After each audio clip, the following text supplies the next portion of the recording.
Assalamualaikum warahmatullahi wabarakatuh. Perkenalkan, kami dari kelompok 6 dengan anggota kelompok Haliza Nurlaili Abidah, Kiki Rindi Linggar Arum, dan Maratus Solihah akan mempresentasikan makalah yang berjudul Dinasti Umayyah.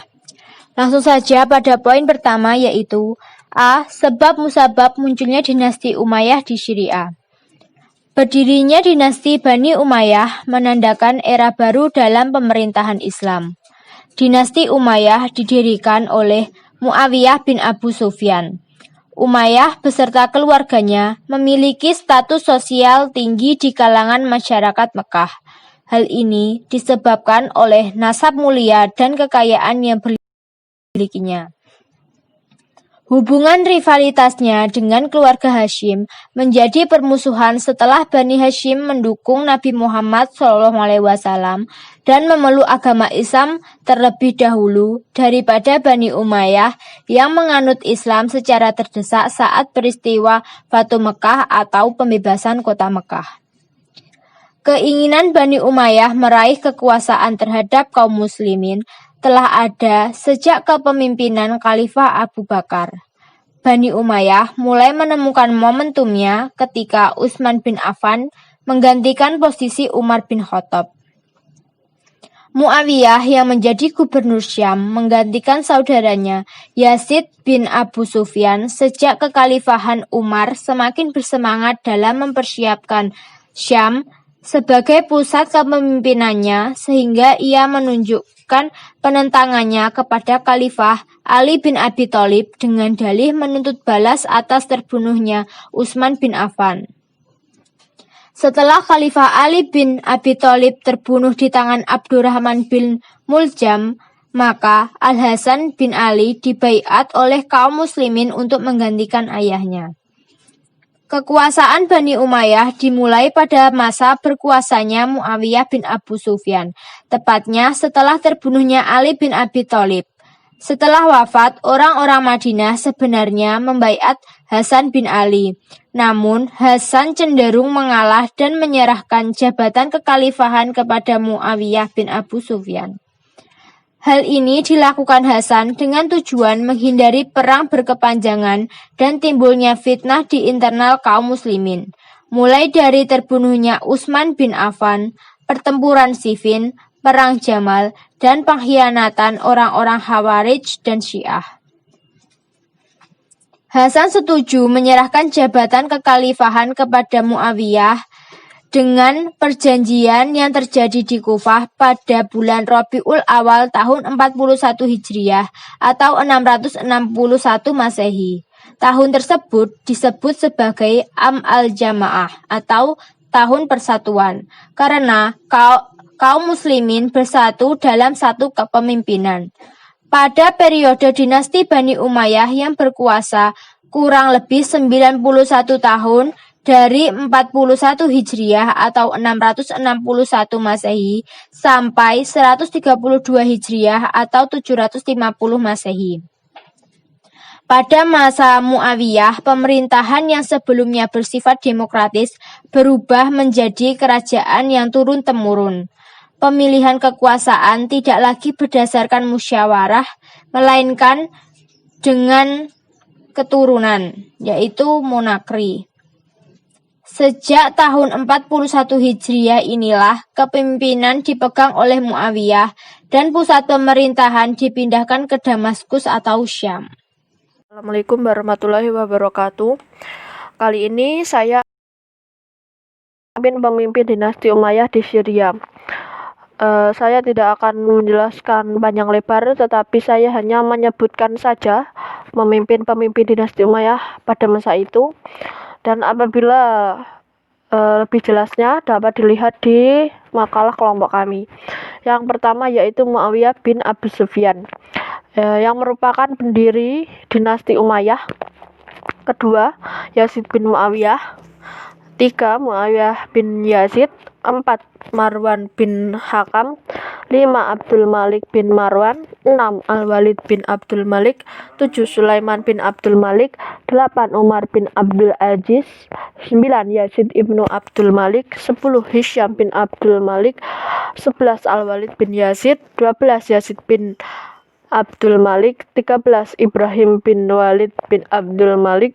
14. Atau yang terakhir yaitu Marwan bin Muhammad, yang pada masa itu terakhir pemerintahnya itu 127 Hijriah sampai 133 Hijriah.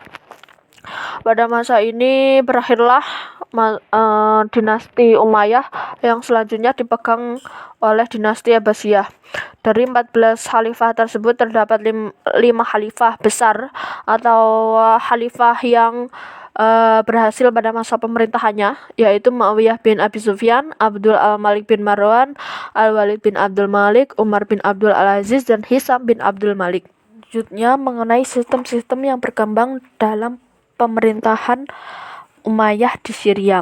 Sistem perkembangan Umayyah dikenal dengan sebutan patrimonialisme, yaitu sistem pemerintahan yang memberikan hak kepada pemimpin untuk pemiliknya dan bisa diwariskan kepada keluarganya atau turun-temurun.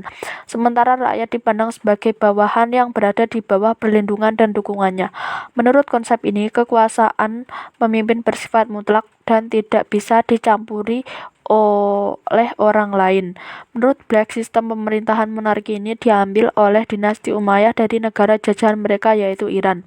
Sistem monarki dibangun oleh Khalifah Muawiyah ibnu Abi Sufyan yang merupakan khalifah pertama atau pendiri dinasti Umayyah.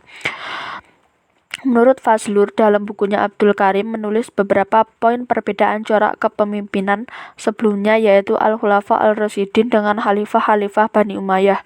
Yang pertama yaitu pada masa Al-Khulafa Al-Rasyidin, sistem pemerintahan dijalankan secara demokratis dengan pertimbangan hukum yang didasari atas landasan Al-Quran, hadis, ijma'. Sedangkan pada masa dinasti Bani Umayyah, perintah khalifah adalah segala-galanya dan harus dipatuhi. Yang kedua yaitu pada masa Al-Khulafa Al-Rasyidin, khalifah menganggap sebagai pelayan masyarakat, sedangkan pada masa dinasti Umayyah menganggap diri mereka sebagai penguasa. Yang ketiga, pada masa Al-Khulafa Ar-Rasyidin, pemimpin mampu bertahan karena dukungan rakyat, sedangkan pada masa dinasti Umayyah dapat bertahan karena kekuatan. Selanjutnya yaitu keempat, pada masa Al-Khulafa Ar-Rasyidin tidak ada satu suku yang berkuasa terus-menerus, sedangkan pada masa dinasti Umayyah hanya satu suku tertentu, yaitu Bani Umayyah yang mendominasi masa kekhalifahan. Yang kelima, pada masa Al-Khulafa Ar-Rasyidin, hak berbicara dijamin dan rakyat dapat langsung menghadap khalifah. Sedangkan setelah hak bicara ditekan dan jika ingin bertemu khalifah harus melewati perantara yang disebut hazib, itu merupakan pada masa Bani Umayyah. Pada masa Al-Khulafa Ar-Rasyidin, sistem demokrasi berjalan dengan baik, sedangkan pada masa Umayyah suara rakyat tidak dihiraukan.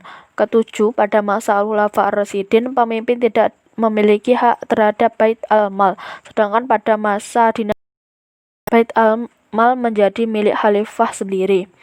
Yang kedelapan yaitu pada masa Al-Khulafa Ar-Rasyidin, pengaruh jahiliyah berkurang, sementara pada dinasti Umayyah bertambah.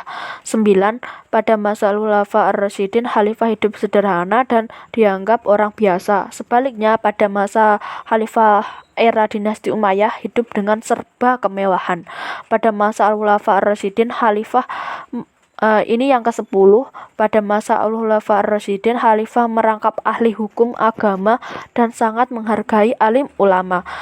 Tapi pada masa Bani Umayyah, para ulama diistirahatkan dari dunia politik. Ke-11, pada masa Al-Khulafa Ar-Rasyidin, gerak-gerik khalifah tentang urusan agama dibatasi oleh syariat. Sedangkan pada masa Umayyah, khalifah berkuasa penuh dan memerintah tanpa batas.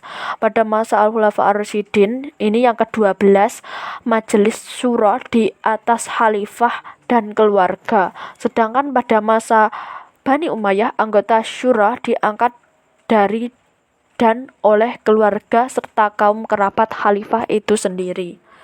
Sekian presentasi dari saya. Mungkin akan dilanjutkan oleh teman saya. Ada kurang lebihnya mohon maaf. Wassalamualaikum warahmatullahi wabarakatuh.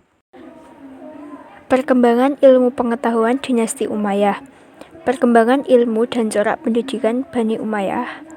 Bani Umayyah memberikan andil yang cukup signifikan bagi perkembangan budaya Arab pada masa-masa setelahnya, terutama pada pendidikan dan perkembangan ilmu-ilmu Islam, sastra, dan filsafat. Pada masa dinasti ini mulai dikembangkan cabang-cabang ilmu baru yang sebelumnya tidak diajarkan dalam sistem pendidikan Arab. Berikut ini adalah ciri-ciri khas corak pendidikan Islam pada masa Bani Umayyah. Yang pertama, bersifat Arab. Ciri utama corak pendidikan masa Umayyah adalah bersifat Arab dan Islam tulen. Artinya, yang terlibat dalam dunia pendidikan masih didominasi oleh orang-orang Arab. Karena pada saat itu elemen-elemen Islam yang baru belum begitu tercampur. Hal ini disebabkan pula karena adanya unsur-unsur Arab itulah yang utama saat itu dan memberi arah pemerintahan serta politik, agama, dan budaya. Pada periode ini, pengajaran Islam dilakukan dengan cara membentuk halakoh ilmiah yang diselenggarakan masjid-masjid. Dari halakoh inilah perkembangannya selanjutnya melahirkan berbagai mazhab dan aliran-aliran ini diantaranya munculnya Khawarij, Syiah, dan Mu'tazilah. Yang kedua, berusaha meneguhkan dasar-dasar Islam yang baru muncul. Sangat wajar kalau pendidikan Islam di periode awal kehidupan Islam ini adalah usaha untuk menyiarkan Islam dan ajaran-ajarannya. Itulah sebabnya pada periode-periode ini banyak dilakukannya penaklukan wilayah dalam rangka menyiarkan dan menguatkan prinsip-prinsip agama. Pada masa ini, Umar bin Abdul Aziz menjabat sebagai khalifah. Beliau juga pernah mengutus 10 ahli fikih ke Afrika Utara untuk mengajar anak-anak di keluarga barbar akan ajaran-ajaran Islam. Yang ketiga, prioritas pada ilmu-ilmu nakliyah dan bahasa. Pada periode ini, kependidikan Islam memberi prioritas pada ilmu-ilmu nakliyah yang meliputi ilmu-ilmu agama yang terdiri dari Al-Quran, tafsir dan hadis, serta fikih. Begitu juga dengan ilmu-ilmu yang berhubungan dengan ilmu di atas, yaitu ilmu-ilmu bahasa semacam nahwu, bahasa, dan sastra. Ciri-ciri utama bahwa pendidikan di masa ini adalah bercorak Islam tulen yang terutama bertujuan untuk mengukuhkan dasar-dasar agama. Yang keempat, menunjukkan perhatian dan bahan tertulis sebagai media komunikasi. Datangnya Islam merupakan faktor penting bagi munculnya kepentingan penulisan. Pada permulaannya, penulisan dirasa penting ketika saat itu Nabi Muhammad SAW hendak menulis wahyu dan ayat-ayat yang diturunkan. Atas dasar itu beliau mengangkat orang-orang yang bisa menulis untuk memegang jabatan ini. Penulisan bahasa Arab itu bertambah penting ketika pengarapan di kantor-kantor negeri Islam pada masa Abdul Malik bin Marwan. Dengan demikian kita dapatkan pada masa ini terjadi Arabisasi dalam semua segi kehidupan dan bahasa Arab pun dijanjikan sebagai bahasa komunikasi pada saat itu. Yang kelima, membuka jalan pengajaran bahasa-bahasa asing. Keperluan untuk mempelajari bahasa-bahasa asing dirasakan sangat perlu semenjak kemunculan Islam yang pertama kali, walaupun hanya dalam ruang lingkup yang terbatas. Karena Islam sudah wilayah Islam semakin luas, adanya tuntutan interaksi dengan negara lain. Nah, keperluan ini semakin terasa ketika Islam berpegang dipegang oleh dinasti Umayyah, di mana wilayah kekuasaan Islam tersebut semakin meluas sampai ke Afrika Utara dan Cina, serta negeri-negeri lainnya. Dengan demikian, pengajaran bahasa asing menjadi suatu keseharusan bagi pendidikan Islam pada masa itu. Yang keenam, penggunaan kutab dan masjid. Pola pendidikan Islam pada periode dinasti Umayyah telah berkembang bila dibandingkan pada masa Khulafa ar-Rasyidin yang ditandai dengan semaraknya kegiatan ilmiah di masjid-masjid dan berkembangnya kutab serta majelis sastra. Jadi, tempat pendidikan pada periode dinasti Umayyah adalah yang pertama kutab, yang kedua masjid, yang ketiga majelis sastra. Faktor penyebab kemunduran dinasti Umayyah. Dinasti Umayyah mengalami kemajuan yang pesat hanya pada dasawarsa pertama, sedangkan pada tahun berikutnya sudah mengalami kemunduran. Kemajuan yang terjadi pada masa pemerintahan Muawiyah sampai kepada Hisham. Adapun faktor kemunduran dinasti Umayyah adalah yang pertama, sistem pergantian khalifah melalui garis keturunan. Pengaturannya yang tidak jelas sehingga menyebabkan persaingan yang tidak sehat di lingkungan keluarga kerajaan. Yang kedua, adanya gerakan oposisi dari pendukung Ali dan Khawarij, baik yang dilakukan secara terbuka maupun secara tertutup. Hal ini banyak menyedot perhatian pemerintah ketika itu. Yang ketiga, timbulnya permasalahan sosial yang menyebabkan orang non-Arab dan suku Arabia Utara sehingga dinasti Umayyah kesulitan untuk menggalang persatuan dan kesatuan. Yang keempat, sikap hidup mewah keluarga istana dan perhatian terhadap masalah keagamaan yang sudah berkurang. Yang kelima, adanya kekuatan baru yang digalang oleh keturunan Al-Abbas Abdul Muthalib sehingga menyebabkan keruntuhan kekuasaan dinasti Umayyah. Gerakan ini didukung penuh oleh Bani Hashim dan golongan Syiah serta kaum Mawali yang dinomorduakan ketika pemerintahan dinasti Umayyah. Mungkin itu tadi materi dari kelompok kami. Kurang lebihnya mohon maaf. Wassalamualaikum warahmatullahi wabarakatuh.